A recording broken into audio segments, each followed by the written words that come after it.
Assalamualaikum warahmatullahi wabarakatuh. Perkenalkan nama saya Syafira Alawiyah dengan NIM 632200362. Di sini saya akan memberitahu tentang cara menyusun anggaran penjualan menggunakan metode trend semi average dan untuk menuntaskan ujian HERP di mata kuliah penganggaran perusahaan. Pada video kali ini, metode ini digunakan untuk memperkirakan atau memproyeksikan beberapa penjualan yang akan terjadi di masa depan berdasarkan data penjualan yang sudah ada di dalam soal. Studi kasus yang saya gunakan adalah data penjualan mobil Toyota Indonesia dari tahun 2014 sampai tahun 2022. Saya akan memproyeksikan penjualan untuk tahun 2024. Di sini saya udah buka file Excel, kita mulai langkah demi langkah. Di sini ada tabel data penjualan mobil merek Toyota tahun 2014 sampai 2022. Di sini di soal sudah ada 9 tahun data. Kalau diperhatikan ada warna yang berbeda-beda di tabel ini. Di sini ada warna biru, ada warna kuning, dan ada warna orange. Yang warna biru muda ini baris nomor 1 sampai nomor 4, yaitu tahun 2014 sampai 2017. Yang warna kuning di baris nomor 5 tahun 2018 ini adalah data tengah karena data kita berjumlah 9 atau ganjil. Data yang ada di tengah dipisahkan dan tidak dimasukkan ke dalam kelompok manapun. Dan yang warna orange ini di baris nomor 6 sampai nomor 9 yaitu tahun 2019 sampai 2022 dan ini adalah kelompok 2. Intinya kita bagi data menjadi dua kelompok yang sama berisi 4 data. Ini adalah aturan dasar dari metode semi average. Mengapa datanya dibagi menjadi dua? Metode semi average bekerja dengan membandingkan rata-rata dua kelompok data. Dari perbandingan ini kita bisa tahu apakah penjualan cenderung naik atau turun dari waktu ke waktu. Langkah yang pertama yaitu kita mencari rata-rata dan titik tengahnya. Kalau saya klik kolom H6, di sini ada tulisan rata-rata atau Y. Bagaimana cara mencari rata-rata dari tahun 2014 sampai 2017 dan 2019 sampai 2022? Di kolom yang saya klik ini, di sini udah ada tulisan di formula barnya. Cara mencari average-nya itu sama dengan average, terus apa namanya, ditarik dari D7 sampai D10. Maka ini jumlahnya. Begitu juga dengan yang kelompok 2. Dan sekarang perhatikan di kolom G6, yaitu titik tengah. Kolom titik tengah ini penting untuk langkah berikutnya. Titik tengah kelompok 1 adalah 2015,5. Kenapa 2015,5? Karena kelompok 1 punya 4 data, yaitu 2014, 2015, 2016, 2017. Dan 2017, sorry. Titik tengahnya ada di antara tahun 2015 dan tahun 2016, sehingga nilainya adalah 2015,5. Sama halnya dengan yang kelompok 2, punya 4 data juga, yaitu 2019, 2020, 2021, 2022. Titik tengahnya ada di antara tahun 2020 dan 2021, sehingga nilainya adalah 2020,5. Langkah yang selanjutnya yaitu menghitung nilai tren B. Nilai B ini ibaratnya adalah kecepatan perubahan penjualan per tahun. Kalau B positif artinya penjualan naik.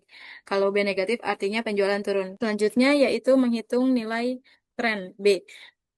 Nilai B ini ibaratnya adalah kecepatan perubahan penjualan per tahun. Kalau B-nya positif artinya penjualan naik. Kalau B-nya negatif artinya penjualan turun. Rumusnya sederhana, ada di kolom yang saya tandai dengan warna hijau, yaitu B sama dengan Y prime 2 dikurangi Y prime 1, lalu dibagi dengan selisih dari titik tengahnya. Di sel F20 ini, ya F20. Di F20 ini, isinya nilai rumus sama dengan F17 dikurangi F16, yaitu rata-rata kelompok 2 dikurangi dengan rata-rata kelompok 1. Hasilnya minus 84.646,75. Kemudian di sel F21 ini F21, ini jarak titik tengahnya sama dengan F19 dikurangi F18, yaitu 2020,5 dikurangi 2015,5. Hasilnya 5 tahun. Dan di sel F22 ini sel F22. Yang warna hijau ini adalah hasil akhirnya. Nilai B dihitung dengan rumus sama dengan F20 dibagi F21. Hasilnya adalah negatif 16.929,35. Nilai minus ini menunjukkan bahwa rata-rata penjualan Toyota turun sekitar 16.929 unit setiap tahunnya. Hal ini terutama terjadi karena penjualan anjlok drastis di tahun 2020 akibat pandemi COVID-19.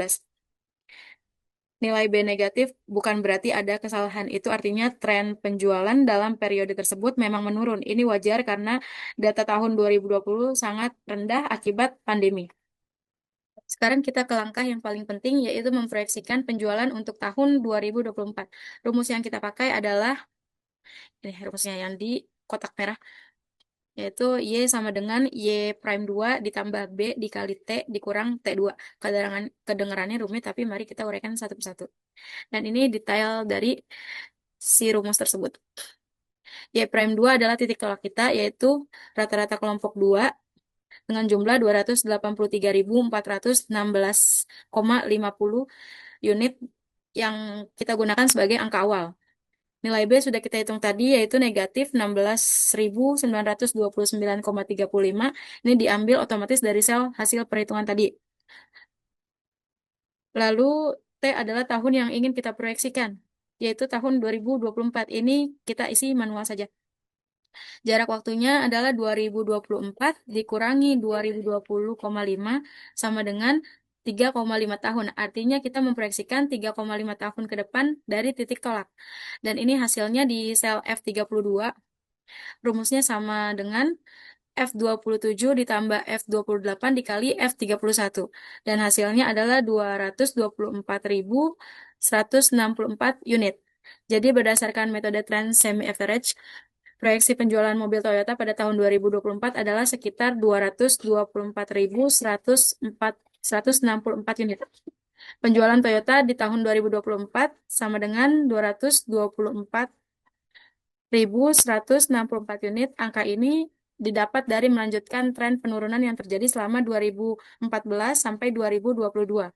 Angka terakhir adalah mengubah proyeksi tahunan tadi menjadi anggaran per bulan.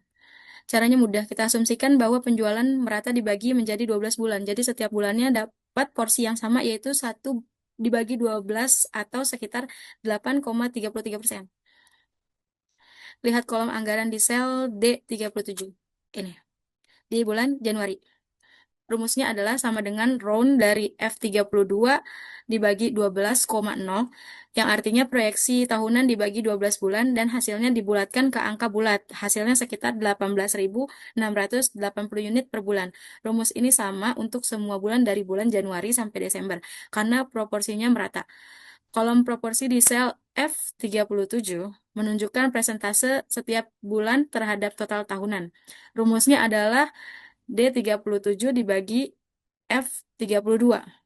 Hasilnya 8,33% untuk setiap bulan. Dan di baris yang paling bawah yaitu baris total. Rumusnya adalah sum dari 37 sampai D sum dari D37 sampai D48, yaitu ini. D37 sampai D48. Hasilnya harus sama dengan proyeksi tahunan kita, yaitu 224.164 unit. Kalau sudah sama, berarti perhitungan kita sudah benar. Baik, kita sudah selesai menyusun anggaran penjualan Toyota untuk tahun 2024 menggunakan metode trend semi-average. Mari kita rangkum apa yang sudah kita lakukan. Yang pertama, nilai B yang negatif menunjukkan tren penurunan. Namun perlu diingat bahwa metode ini menggunakan data historis, sehingga hasilnya adalah perkiraan, bukan angka pasti.